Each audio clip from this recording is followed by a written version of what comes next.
안녕하십니까. 바누바기 웰네스 클리닉 가족 여러분. 더워서 금년에는 가을이 없나 그랬는데 요즘 너무 쌀쌀해요. 아침에 저는 늘 말씀드리는 것처럼 배낭을 짊어지고 걸어서 출근을 하는데 꽤 쌀쌀하더라고요. 여러분들 이런 계절의 변화가 오면은 제일 심하게 걱정해야 되는 건 감기입니다. 감기를 우리가 콜드라고 그러잖아요. 그때의 콜드는 상대적인 추위를 얘기하는 겁니다. 내가 지금 굉장히 덥다가 춥다고 느끼는 순간 그때 바이러스는 막 증식을 합니다. 웰리스 가족 여러분들은 비타민C를 잘 드시기 때문에 다른 어떤 분들보다도 바이러스와 우리 이뮨 시스템의 싸움을 지켜내고 있고 감기 같은 상기도 바이러스 감염에 강해질 수밖에 없습니다. 날씨가 갑자기 쌀쌀해진 계절에 여러분들의 그 상기도 건강의 문제를 비타민C를 이용해서 잘 지키시기를 바라면서 오늘 강의는요, 이게 이제 라이브를 통해서 당뇨와 고혈압에 대한 얘기를 집중적으로 했었던 것을 기억하실지 모르겠어요. 당뇨나 고혈압이 궁극적으로 혈관을 망가뜨리는 질병이기 때문에 혈당 조절을 제대로 못했거나 또는 혈압 조절을 제대로 못했기 때문에 우리가 필수적으로 당할 수밖에 없는 혈관의 문제를 최소화할 수 있는 방법이 비타민C를 제대로 잘 복용하는 것이기 때문에, 그래서 비타민C가 고혈압을 치료에 굉장히 도움이 되는 보조적인 치료 역할을 한다는 그런 임상 논문도 여러분들에게 소개를 해드린 적이 있고, 혈당이 높으면 혈중에 산화적 손상 정도가 높아진다는 증거라는 걸 말씀을 드렸고, 비타민C와 같은 항산화제를 잘 드시는 분이야말로 고혈당에 의해서 혈관이 망가지는 것을 최대한 지연시키거나 예방이 되는 거라는 것을 여러분들에게 말씀을 드렸죠. 현대인에게 있어서 가장 큰 건강 문제인 혈관 문제, 그 혈관 문제와 관련된 동맥경화를 어떻게 하면 나을 것인가 하는 것에 지금 이야기가 초점이 모아지고 있는 거예요. 그러다 보니까 오늘은 이 맥락을 이어서 그대로 할 것이 바로 운동이 될 수밖에 없습니다. 사실은 정규 방송을 통해서도 운동에 대한 얘기를 여러 번 했기 때문에 가족 여러분들은 그거 다 들은 얘기인데 또 하시네라는 얘기를 하실지 모르지만 아무리 강조해도 지나치지가 않고요. 많은 의사 선생님들이 우리가 혈관이 나쁘면 왜 운동을 안 하세요? 운동을 해야 됩니다라고 얘기하지만요.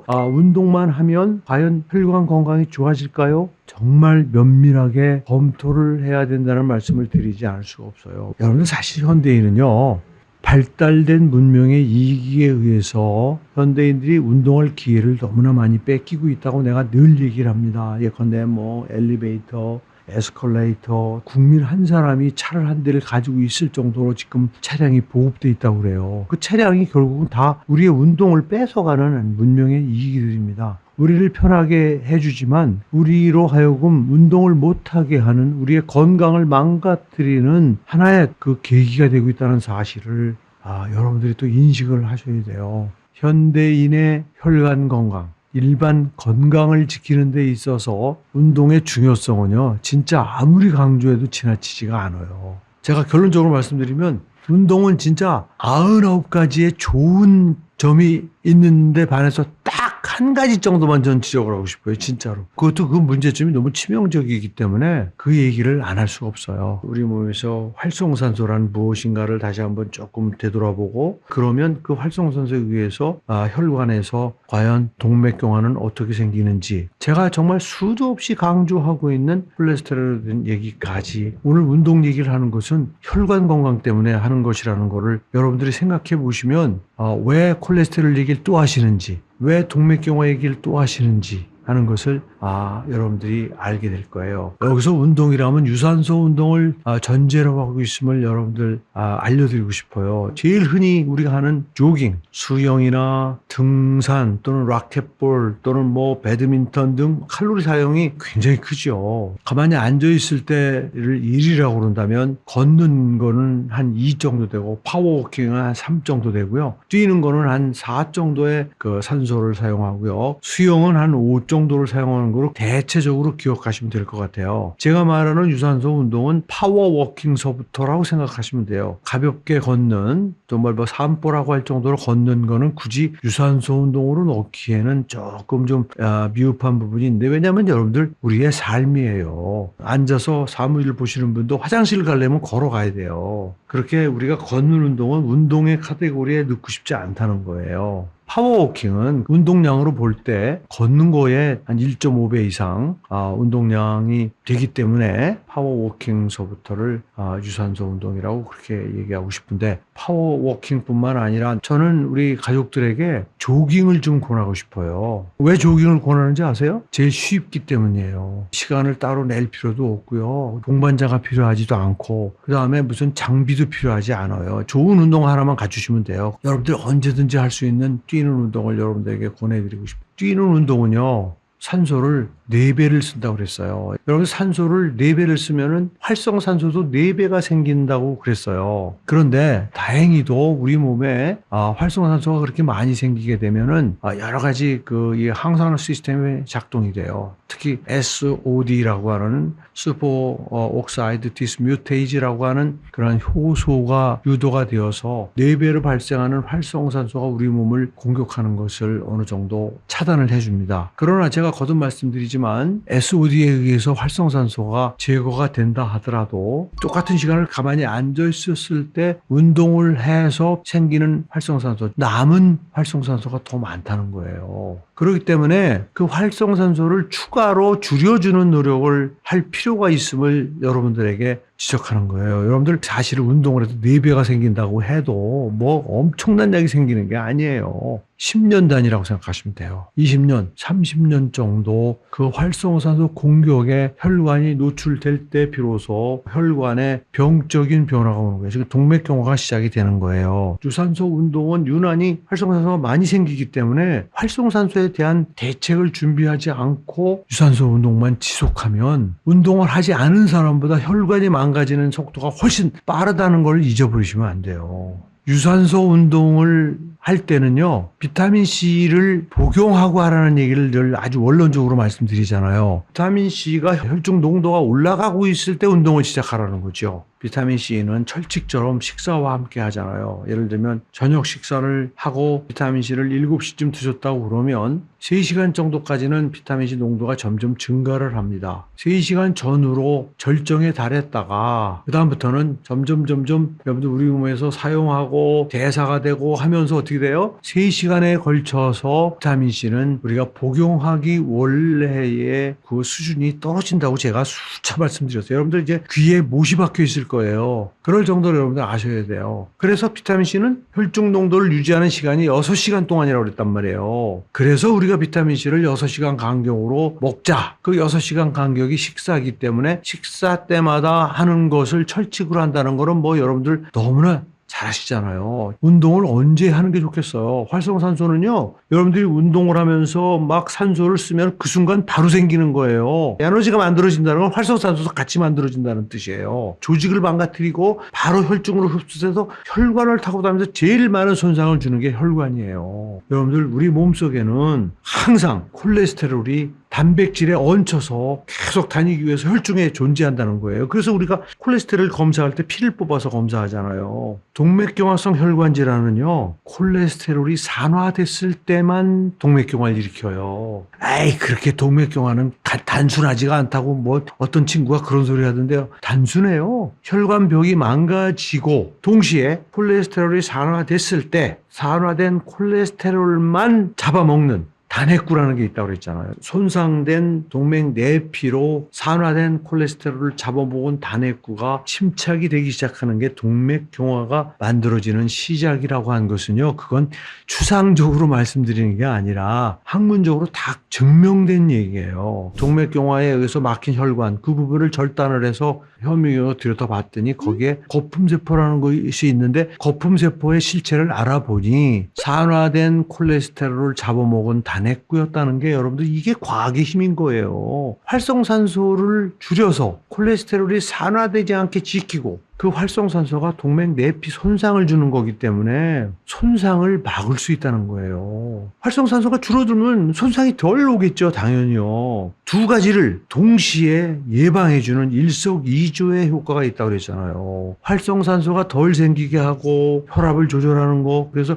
혈압을 낮추는 일을 소홀히 하면 안 된다는 얘기를 했고, 그 다음에 혈당을 낮추는 일도 소홀히 하면 안 된다고 그랬잖아요. 왜? 혈당을 낮추면 활성산소도 줄어든단 말이에요. 혈압 조절이나 혈당 조절은 진짜 어려워요. 완벽하게 조절한다는 게 너무나 어렵습니다. 완벽하다는 말이 있을 수가 없어요. 고혈압 환자, 당뇨 환자는 치료를 해도 끝내 혈관 질환이 더 늦게 오느냐 빨리 오느냐의 문제이지 올 수밖에 없어요. 그러니 여러분들 그거를 최대한 늦출 수 있는 방법은 비타민C를 같이 드시는 거라고 제가 말씀드렸어요. 자, 그러면 여러분 생각해 보세요. 유산소 운동은 우리 건강에 정말 대사를 촉진시키고 우리를 스트레스로부터 해결하고, 여러분들 알잖아요. 체중을 적정하게 유지하기. 그래서 어떻게 운동해야겠어요? 식사를 하시고 최소한도 2시간 이후에 하는 게 가장 바람직합니다. 비타민C가 혈중으로 흡수되는 양은 점점 증가한다고 그랬잖아요. 3시간까지. 1시간을 뛴다고 그러면 1시간 뛰는 동안에 혈중에서 형성량이 늘어나는 활성산소의 양을 완벽하게 중화시켜 줄 수 있다는 거예요. 그럼 활성산소가 확 줄어드니까 혈중에서 만날 수밖에 없는 콜레스테롤 산화도 막아주고 혈과 내피 망가지는 것도 막아준다 그랬잖아요.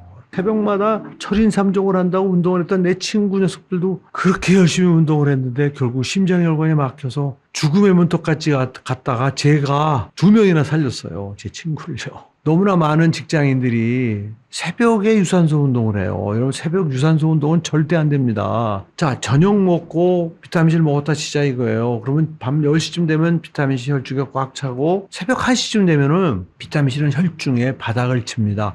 자, 새벽 4, 5시쯤 되면 어떻게 될까요? 비타민C만 바닥을 치는 것이 아니라 어제 저녁 때 먹은 여러 가지 식물성 항산화 물질들조차도 다 바닥을 치는 그런 시간이 됩니다. 수영을 한다, 뛰임박질을 한다 해가지고 물론 보람이 있겠지만 여러분들 몸속에서는요, 혈관이 엄청난 활성산소에 의해서 공격을 받게 되는데 그것을 막아줄 수가 없다는 거예요. 항산화제가 없다는 거예요. 여러분들 10년, 20년 반복되면요, 운동을 안 하시는 분보다 동맥경화가 올 수밖에 없는 거예요. 그런 예는 수도 없이 많아요. 아는 게 뭐예요? 아는 게 힘이에요. 많은 분들이 문의를 하세요. 그러면 나는 새벽 4시쯤에 일어나서 뭐 비타민C를 먹고 운동하는, 여러분들 그거 굉장히 좋은 방법이에요. 어쩔 수 없이 나는 새벽에 운동할 수밖에 없다고 하시는 분은요, 그렇게라도 하시라는 거예요. 아침에 너무나 많은 음식 드시지 말고 약간의 이제 그 간식처럼 드시면서 비타민C 드시면 드시는 순간부터 흡수가 되니까 여러분들 빈속으로 가서 운동하시는 분하고는 비교가 안 돼요. 그 나중에 10년, 20년 뒤에는요. 그래서 저는 뭐 그런 방법이 됐든 뭐가 됐든지 간에 그 활성산소의 문제를 알고 유산소 운동을 하는 시간을 정하시라는 거예요. 여러분들 걷는 거는 새벽에 하셔도 아무 문제 없어요. 걷는 정도의 한 1 내지 2 정도의 그 이 활성산소가 생기는 정도의 운동은 아무 때나 해도 괜찮아요. 아침이든 저녁이든 뭐 새벽이든 언제 해도 괜찮아요. 제가 얘기하는 건 유산소 운동이라는 점을 잊어버리시면 안 돼요. 바누바기 웰니스 클리닉 가족들에게 진지하게 당부를 드려요. 나이가 드실수록 근력 운동도 좀 하셨으면 좋겠어요. 근육이 기본적으로 BMR, 즉 기초대사량을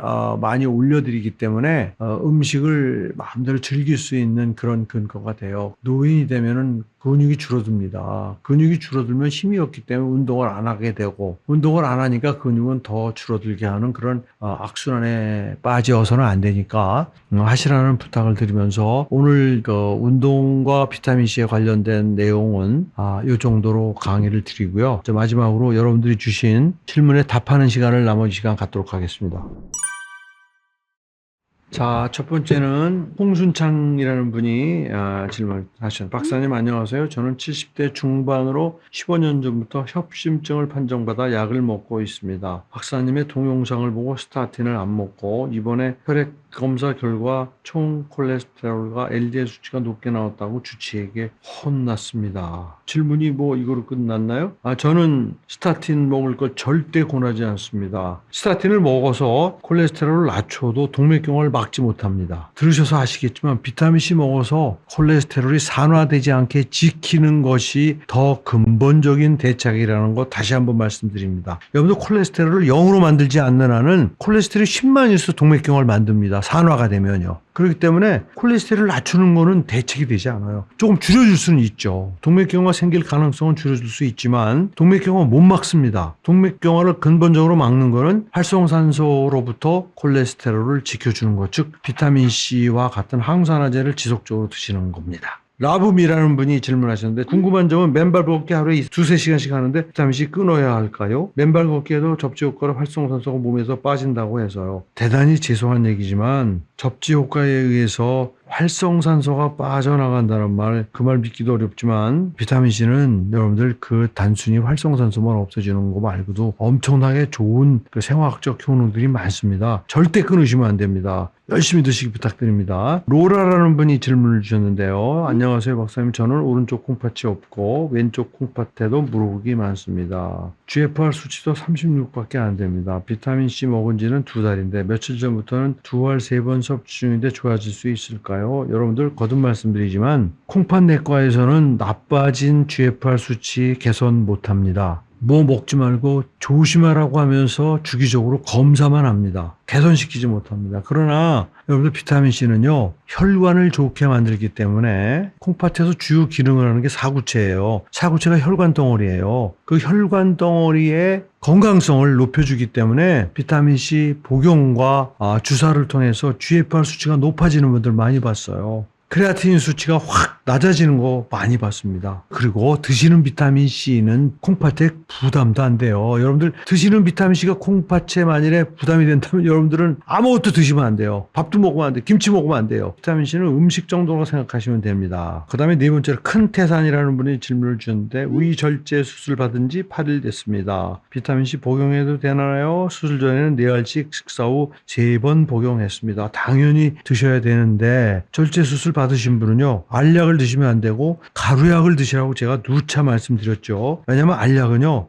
이 수술한 부위에 걸릴 수가 있어요. 걸리면 굉장히 고생합니다. 알약 드시지 말고 가루약을 사서 드시면은 아주 좋습니다. 반드시 드셔야 됩니다. 진혜정님이 질문 주셨어요. 안녕하세요 박사님. 저는 1월에 협심증 진단받아 스텐트 삽입술을 받았고 아스피린과 크레젯 혈액 용해제를 먹고 있는데 콜레스테롤 수치는 100 이하인데도 고지혈증 약을 복용하고 있습니다. 비타민C를 1월부터 하루에 3번씩 복용하고 있는데 크레젯을 계속 복용해도 되는지 궁금합니다. 아스피린은 어차피 드셔야 되죠. 그러나 콜레스테롤을 낮추는 고지혈증 약은 드실 필요 전혀 없습니다. 비타민C를 오히려 더 많이 드셔야죠. 더군다나 콜레스테롤 수치가 100 이하면은 그 진혜정님은 건강한 삶 살기 어려워요. 여러분들 콜레스테롤을 그렇게 무조건 낮춰도 되는 거 아니에요. 여러분들 몸에서 골수세포 만들어지죠? 콜레스테롤 저렇게 100 이하로 낮추면 골수세포가 제대로 만들어지지 않아요. 세포막의 원료란 말이에요. 그렇게까지 하는 의사 선생님들 전 그 지식이 의심스러워요. 콜레스테롤이 무슨 역할을 하는지 모르시나 보네요. 골수에서는요, 백혈구는 7일 만에 한 번씩 계속 바뀌어야 되고요. 적혈구는 120일마다 혈구세포들이 새롭게 만들어져야 돼요. 그거 만들 때 콜레스테롤 없으면 안 만들어져요. 제가 여러 가지 있지만 그 말씀만 드리는 거예요. 어떻게 100 이하인데 고지혈증 약을 먹으라고 그래요? 항산화제를 먹어야 돼요. 정말 안타깝습니다. 이거는 제발 비타민C 열심히 드시고요. 고지혈증 약을 끊으셔도 됩니다. 그 다음에 6번째로 지인이라는 분이 질문을 주셨는데 부정맥약도 식생활 개선 비타민C 메가도스 코엔자임 Q10을 먹고 나아지면 약을 끊을 수 있을까요? 의사가 평생 먹으라고 부작용 없고 약한 약이라고 하는데 개선되면 끊고 싶어요. 부정맥약은 제가 함부로 끊으라고 얘기하기 어렵네요. 부정맥을 전공하시는 선생님의 판단을 따르시기 바랍니다. 부정맥은 이건 고도의 전문적 치료예요. 본인이 그렇게 마음대로 해서 뭐 끊어도 되느냐 어쩌면 그러시 하시면 안 돼요. 의사 선생님이 약을 안 먹었는데도 부정맥 괜찮네 라는 판정을 해서 끊어보시죠 라는 그런 저기를 하시지 않으면 끊으면 안 됩니다. 셜록 S 방광암이랑 과민성 방광 유발된다는 비타민C 이야기 좀 해주세요. 이거는 아주 잘못된 얘기입니다. 이거는 뭐 저는 나이가 70이어도 지금 방광이 너무나 깨끗해서 밤에 깨질 않는다고 그랬잖아요. 비타민C가 무슨 과민성 방광을 유발합니까? 비타민C는 활성산소가 방광 점막을 공격하는 걸 막기 때문에, 그래서 방광의 점막을 보호하기 위해서 일부러 나가는 거라고 제가 말씀드렸잖아요. 이건 아주 잘못된 얘기예요. 비타민C 잘 드셔야 돼요. 8번째 꿈을 이루다. 콜레스테롤 약을 끊고 메가도스만 해도 될까요? 비타민C가 혈관 산화를 막아준다고 당연합니다. 이건 아까 누차 얘기했으니까 반복하지 않았습니다. 꿈을 이루다 이신 분 당연합니다. 콜레스테롤 약 끊고 메가도스 하세요. 이상구라는 분 하루 15,000 이상 먹고요. 설사는 안 했는데 혈변이 나와서요. 많이 먹어서 그런 걸까요? 당뇨 고혈압이 있고요. 비타민C하고 혈변하고는 아무 상관이 없습니다. 왜 혈변이 있는지는 이거 직장 내시경이나 이런 걸 대장 내시경 한번 해보시길 부탁을 드리고요. 전혀 관계 없습니다. 설사 안 하시면 15,000 이상 드셔도 됩니다. 그다음에 순분김이라는 분이 질문 주셨는데 안녕하세요. 비타민C 박사님. 2009년도 파킨슨병으로 넘어지셔서 뇌 수술을 2번 받으신 91세 엄마가 올 9월에는 담도 담석 시술을 받으셨는데요. 비타민C 드셔도 되는지. 당연하지요. 담석하고는 비타민C하고 아무 상관도 없습니다. 이거 꼭 드셔야 됩니다. 파킨슨이 더 악화되지 않게끔 비타민C가 잘 지켜주는 역할에 대해서 의심하지 마시고 잘 드시기 부탁드릴게요. 민이라는 분이에요. 박사님 안녕하세요. 저는 비타민C 메가도수 5년 되었고 비타민C 정맥 주사도 했는데요. 혈소판이 8만이고 총 콜레스테롤도 130밖에 안 되니 너무 걱정되네요. 혈소판과 콜레스테롤 높이는 방법이 있을까요? 아우 죄송합니다. 이거 굉장히 의학적으로도 난제에 해당되는 거고요. 간에서 130밖에 만들지 않고 있다고 볼 수밖에 없어요.